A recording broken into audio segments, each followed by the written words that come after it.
Say, what's cracking, everybody? On today's video, I'm doing something a little bit different right here.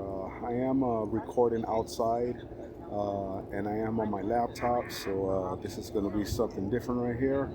My laptop does not have the same amount of power as my computer, so things are going to be limited on how I get to view things for the few next videos.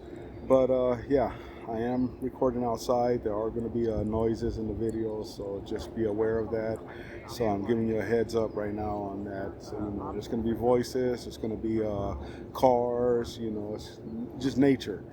It's going to be all kind of sounds that are coming through on this video. So I just want to give you guys a heads up on that. And yeah.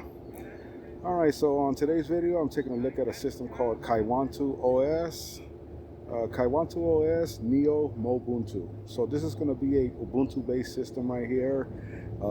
And it looks, just by the image that I see right here, that it's going to be some type of themed out, some type of weeb system, that's heavily themed with a name or, things of this nature, characters.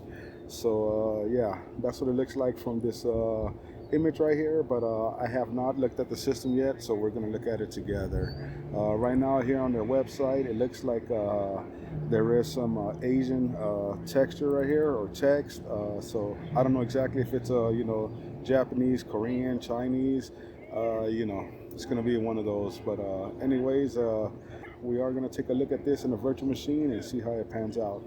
This is the first time I use this on a virtual machine here on my laptop, so it's going to be a test and we're going to see how it works out. So let's head on over to the virtual machine, take a look at it, and see how it works. Okay, we are now on the virtual machine right here, and you can see just from the image of the wallpaper that it has a lot of anime characters that are on here on this wallpaper.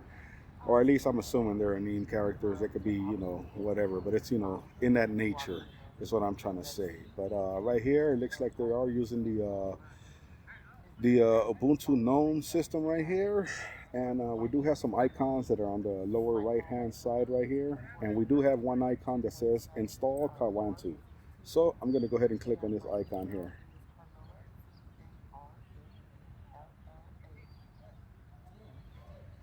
Okay, and it looks like it opened up the Calamares installer in American English. It's selected as my language, so I'm going to go ahead and click on Next.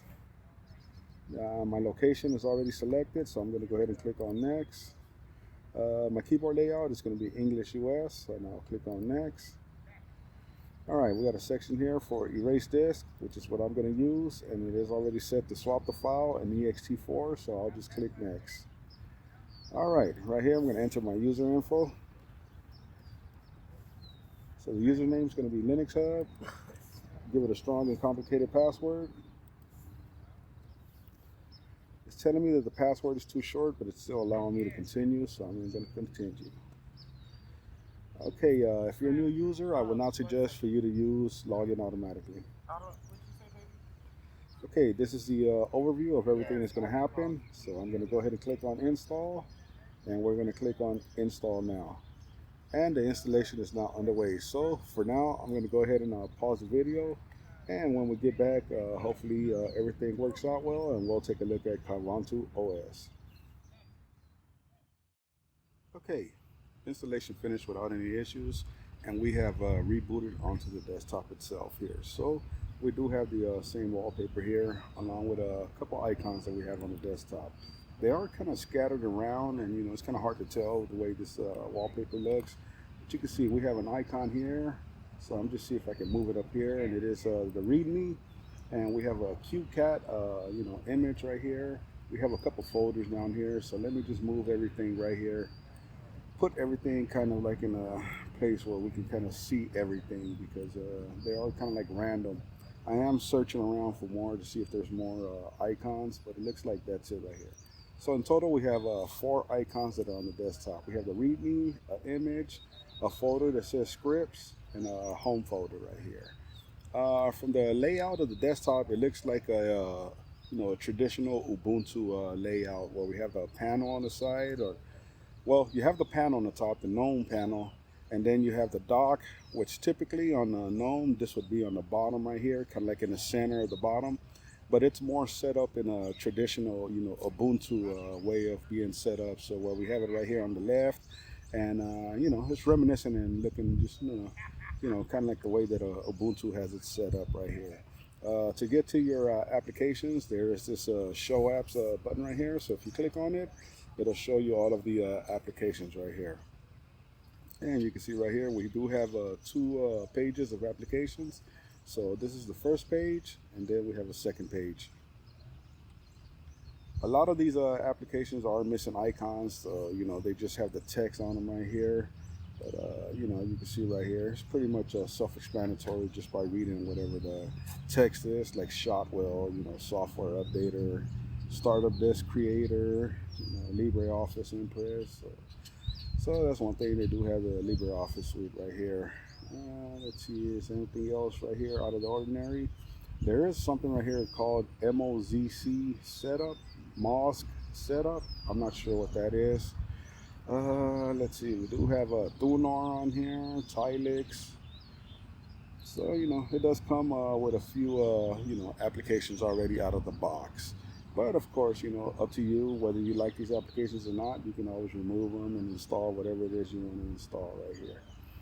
All right, so this dock panel right here, let's see what's actually on here. We have a trash can, we have the mounted device, we have a help, we have an app center, we have a LibreOffice, we have Rhythmbox, Thundermill, Tilix, which is going to be a terminal, Thunar file manager, and Files. Files is also going to be Thunar more than likely, unless it's a Nautilus or something else.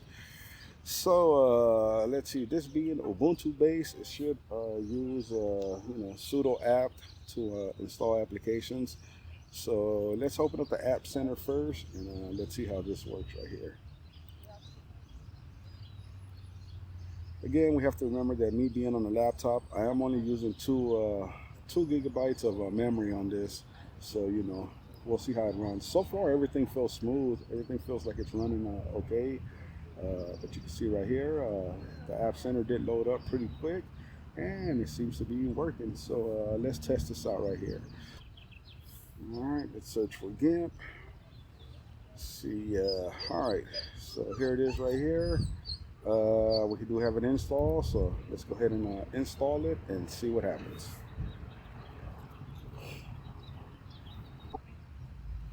Okay, the installation is now finished here with GIMP, and you can see right here we do have a button that says open now. But what I want to do is I want to check to see if it actually put it on the applications list. So let me go through here real quick. Let's see, is there GIMP on here? Okay, yeah. So now we do have an icon for GIMP, so it did install. So we can test it out. Click on it, and it should open up. Okay, GIMP is now open, so let me go ahead and make it full screen so we can look at it real quick. All right, so yeah, it did install without any problems. It is the latest version, so yeah, everything's good on here, 3.2.4. All right, so we do know that the software manager is working. So now what we want to do is we want to test out the terminal to see if the terminal, how it installs applications. Being that it is Ubuntu based, it should be a simple sudo apt install, but let's go ahead and test that out now. So I'll do a sudo apt install, and we'll do htop just to see if it'll install that. Give it my password. Let's see, cannot find htop, so interesting. How about fast fetch? Okay, it does not find fast fetch. App is not finding htop or fast fetch. Let's see, what can it find? Let me try something like a VOC. Let's see if we can get a VOC installed. Okay, can it find anything at all? I mean, it's kind of interesting here that app is not working. Let me see.